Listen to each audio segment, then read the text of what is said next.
I'm ready, Arya replied immediately. As soon as she spoke, two masked men entered the room. They were completely covered. One of them held some papers. They cleared the rats away, untied Arya's hands, and placed the document in front of her. As Arya read the conditions, her heart began to race. The first condition stated that she could never leave Rudraksh. The second demanded absolute obedience to his every word and complete respect for him. She was forbidden from raising her voice or arguing. Any disobedience would result in 2 days locked in a room filled with rats and lizards. Just imagining it made her shiver. The third condition gave Rudraksh full control over what she wore, ate, where she stayed, and where she slept. She had no right to oppose his decisions. The fourth stated that, apart from Rudraksh, she was not allowed to talk to or even look at any other man. Any friendship she had must only be with women. The fifth condition made her heart stop. Rudraksh could claim physical closeness whenever he wished, and she would never refuse. Arya's mind spiraled into chaos. She wanted to scream no, to refuse, but no one would listen. If she didn't sign, she would be left alone with hundreds of rats. With trembling hands and tears streaming down her face, she signed the paper. Inside, anger and helplessness burned together. This madman, I don't know what he wants from me, she thought. But even after signing, I won't give up. The moment I get a chance, I'll run away. I can't survive even a day with this psycho. When the men took the papers and prepared to leave, Arya pleaded, "Please untie my legs." "The keys are with the boss, ma'am," one of them replied before leaving. After a while, Rudraksh entered the room. Arya's face had gone pale, and there were visible injuries on her forehead, hands, and legs, marks he himself had caused. He untied her and said coldly, "Remember this punishment the next time you think of going against me. What I'll do next time you can't even imagine. Now go to your room." Arya tried to stand, but pain shot through her body. Somehow, she managed to get up and staggered back to her room. Once inside, she stood under the shower and cried uncontrollably. After some time, she turned off the water and faced the mirror. Her body bore marks of rat bites and bruises. "How long will I have to endure this?" she wondered silently. Just then, the bathroom door opened. Rudraksh walked in. Arya froze in fear, hurriedly covering herself with her hands. She was wearing nothing but undergarments. Rudraksh looked at her calmly and said, "I've already seen everything, sweetheart." There was no need to hide anything from him. Rudraksh stood very close to Arya, his presence suffocating. "Remove your hands, sweetheart," he said softly, but the tone carried a warning. Arya nodded weakly. The atmosphere around them felt unbearably warm. Rudraksh remembered the fifth condition written on that paper. As she removed her hand, he leaned closer, closing his eyes tightly. She took it. Her sudden scream echoed through the bathroom, vibrating inside him. Rudraksh stood there, unshaken. "I can't tolerate this much jealousy, sweetheart," he said coldly. "You talk big about your heart. Next time, remember your punishment before you forget your limits." Arya lowered her head. She didn't want to see the hatred in his eyes again. But nothing could ever be hidden from Rudraksh. He lifted her chin, forcing her to look at him. His grip tightened as he spoke directly into her eyes. "Hey, sweetheart, I've met many people in my life, but you are the strongest of them all. Anyone else would have broken by now. I don't see fear in your eyes. I see anger." Arya said nothing. Rudraksh looked at her for a moment longer, then walked out. She quickly put on her clothes and whispered to herself, "Who could be worse than a monster like you?" Rudraksh Singhania was not afraid of death, but living like this, slowly dying every day, was worse. That night, Arya lay on the bed and closed her eyes. Faces haunted her, Elena covered in blood, 2 innocent lives lost because of him. Her thoughts spiraled until she felt herself breaking. Later that night, Rudraksh entered the club with a glass of wine. Arav and Vihan sat beside him, staring. If you both keep staring for 5 more seconds, Rudraksh said casually, I'll pluck your eyes out. They immediately looked away. Brother, you're married now. Your anger needs control. What you did to your wife today was wrong. Vihan added, She's human, not an object. She's innocent. Before he could finish, Rudraksh threw the wine glass across the room. She's mine, he snapped.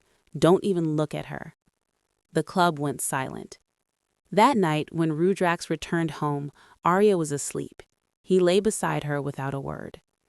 The next morning, Arya woke up in his arms. His grip was tight, as if afraid she would disappear. She tried to move. Don't even try, sweetheart, his voice murmured. Forgot the 5th rule? Fear flashed in her eyes. I was just going to the bathroom, she said. Really? She nodded. Rudraksh loosened his hold. Arya rushed to the bathroom, breathing heavily. After freshening up, she sat before the mirror, applying moisturizer. Rudraksh lay on the bed, watching her reflection from the side. Damn, so hot, he muttered. He stood behind her. Arya stiffened when she saw him in the mirror. Her eyes accidentally traced his bare, muscular body. His hair was messy, his presence dangerously attractive. She knew it, the most handsome man she'd ever seen, hiding the soul of a monster. Suddenly, Rudraksh bit her ear hard. She gasped. If you keep looking at me like that, he whispered, I won't be able to control myself. Planning to cast an evil eye on my body, sweetheart? I wasn't staring, Arya said quickly. Really? She nodded. Rudraksh leaned down to her level, his cold gaze locking onto hers. He placed his thumb on her lips. Your lips are so soft, so delicious. He pressed his thumb harder and kissed her lips slowly. Arya let out a shaky sigh. It slipped out, her strawberry-colored lips now completely reddened. The sight made Rudraksh's throat go dry. Grabbing her hand, he pulled her closer and pressed his lips over hers, kissing her with fierce intensity. His hands roamed over Arya's body as if claiming it. Arya stood frozen, neither responding nor pushing him away. Rudraksh bit down hard on her lips, making them bleed. Then he sucked at the wounded spot, while Arya winced in pain. Leaving her lips, he buried his face in her hair, breathing deeply near her ear and sending shivers through her body. Your scent, he murmured, while running his fingers through her hair. What perfume do you use, sweetheart? It's intoxicating. I don't use any perfume, Arya said. This is natural.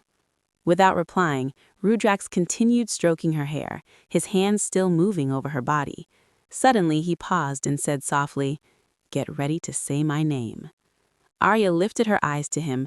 Before she could react, her delicate lips were once again trapped by his.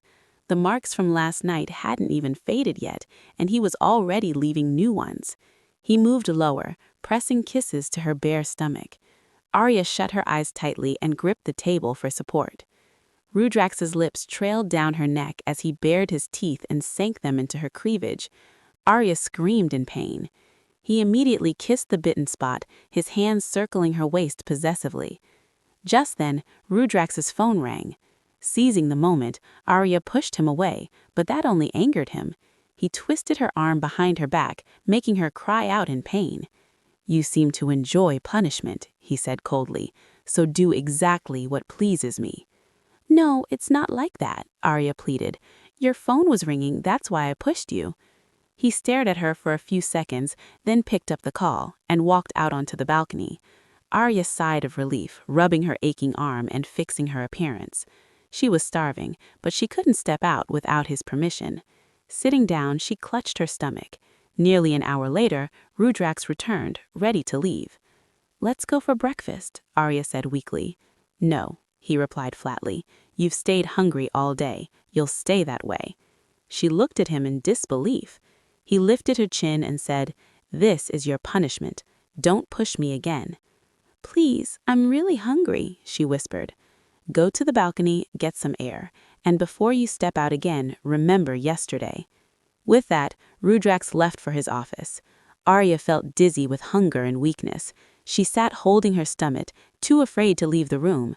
Drinking water again and again, she finally lay down on the bed and soon fell asleep. But even there, she wasn't safe. In her sleep, she saw a man standing before her in the mirror. She turned back screaming, only to be struck on the head with a decorative object. Blood began to flow as she collapsed beside the bed, her already injured forehead throbbing in agony. Crying, she tried to stop the bleeding.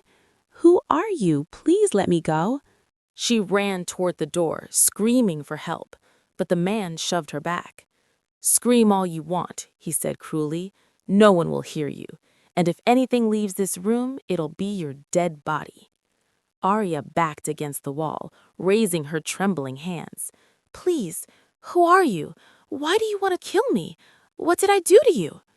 The man removed his mask. Arya froze in shock. It was Cutler, the same man who used to come to her house before. She slapped him hard, making his head turn as a sharp ringing filled his ears. Grinding his teeth, he said, "You took my daughter away from me, and you ask what went wrong? Because of you and RS, my daughter is dead. I lost her, and now you'll pay for it.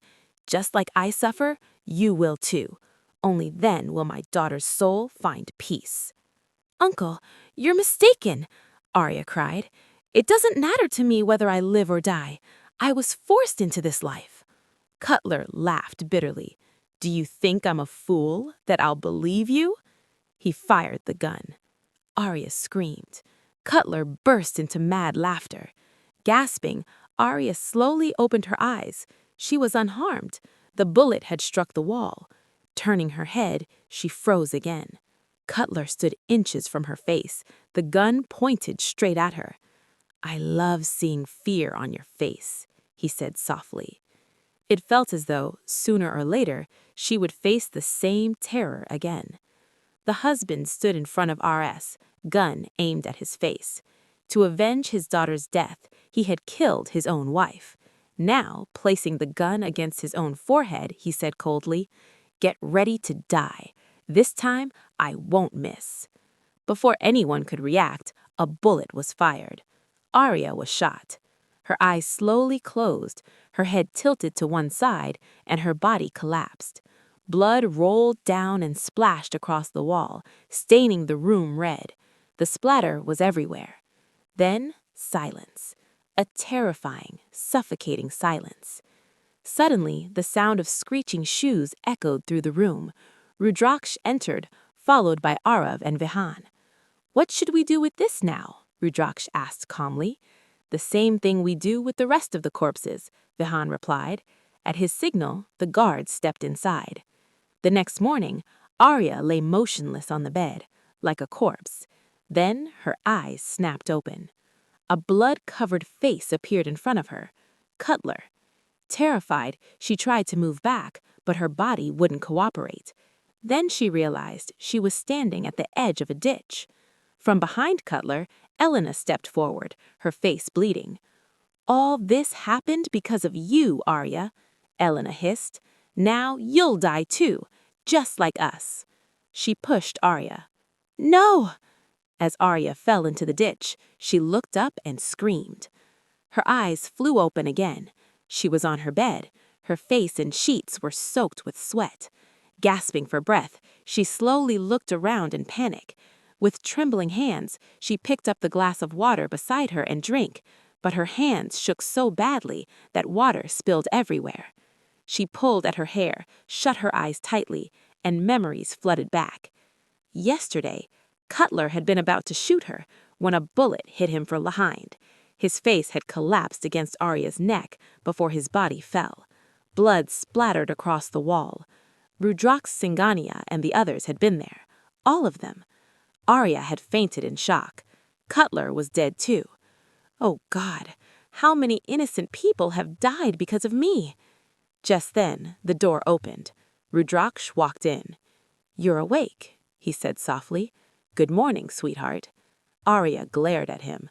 "What's so good about this morning because of you? Another innocent person lost their life, Rudraksh." In a second, his hand wrapped around her neck. "I seem to have forgotten who you're talking to, dare you. How many times have I told you not to raise your voice in front of me? Do you want to be punished again?" Arya silenced instantly. That's better, my good girl. I didn't kill anyone. You did. If you had listened to me and not gone with that girl, she'd be alive. Cutler, too. I'm not responsible for those deaths. You are.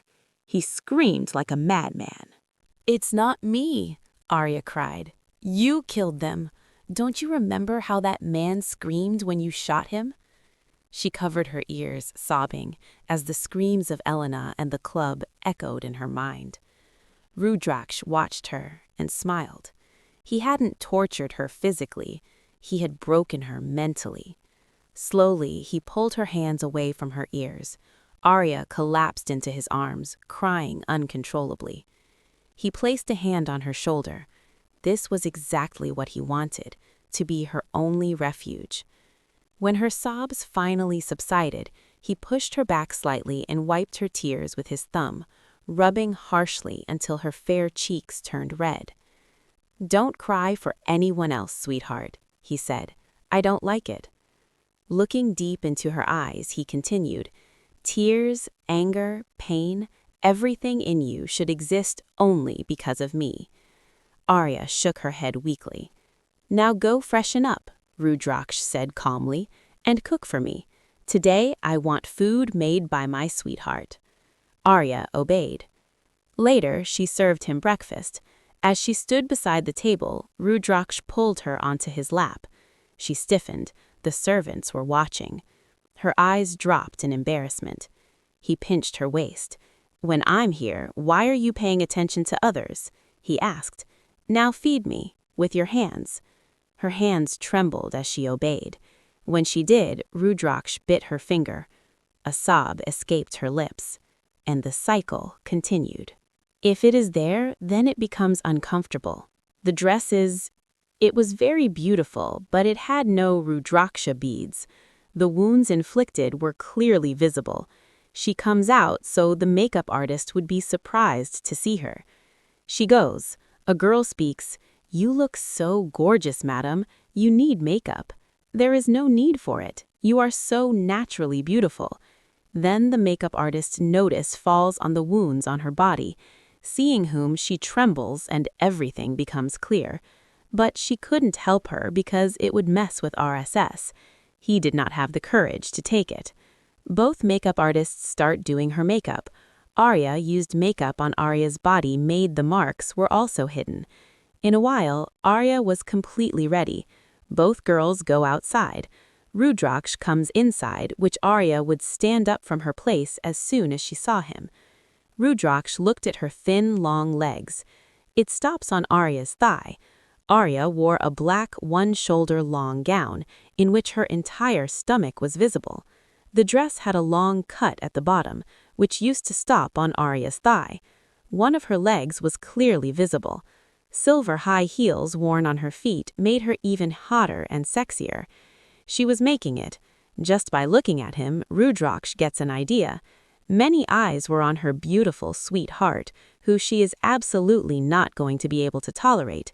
Thinking of this, his eyes become cold. He hugged Arya tightly, holding his shoulder, and says, "Whom did you wear this dress to seduce?" Arya groans in pain and says, "You gave me this dress." Rudraksh leaves her. "Sorry, sweetheart, you look so beautiful that I forget everything." Hearing this, Arya felt like abusing him thousands of times. Just then, Rudraksh unravels her hair in a bun, and burying his face in her hair, "Your scent always drives me crazy," she makes it. "Sweetheart, remember all the rules well. There is no need to look at any man either. If this happens, I will gouge out your eyes." Arya trembles after hearing this, but trembling, she says, "I will not see it, but if someone else saw me, I would—" The words remain in his mouth, because Rudraksh was looking at him in a scary way, staring at him. He came close to her ears and speaks in a low but dangerous voice. "If this happens, it will happen before your eyes. Cut him into pieces and feed them to the crows." Arya's hair stood on end after hearing this.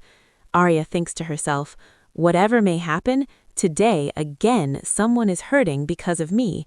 No one will die because in this dress I will definitely attract everyone's attention. Oh God, help me. Now I don't want to be the cause of some death. Rudraksh bites his ears and says, "In whose thoughts is the sweetheart lost?" Arya, otherwise, let Rudraksh meditate upon him. It was on the lipstick-stained lips that he considered his Rudraksh was attracting towards him. Let me remind you one more time before I leave that I have the sole right over your body. Saying this, he presses her lips with his lips. It captures it and takes him back and puts it against the wall. Ah, from Arya goes out. That Rudraksh kiss himself stays here. Arya tightens her dress. She catches it. Then Rudraksh, placed on his hands, hold his head in both his hands, puts it on top. Rudraksh, to her lips, bites while sucking, and then retreats. Arya, with her hand on her chest, starts taking deep breaths. Her lipstick and hair were messed, but this messy Arya looks even hotter. Rudraksh, fixing her hair, "I feel like doing a lot of things, sweetheart, but also have to go. No one, after all, will do this." She wipes it with tissue paper. He wipes off her lipstick and leaves, holding her hand. He goes. Both get into the car and the driver turns on the partition. Rudraksh makes her sit on his lap and starts kissing her neck. Thanks for watching this. See you in next part. Love you guys, and please like this video and subscribe.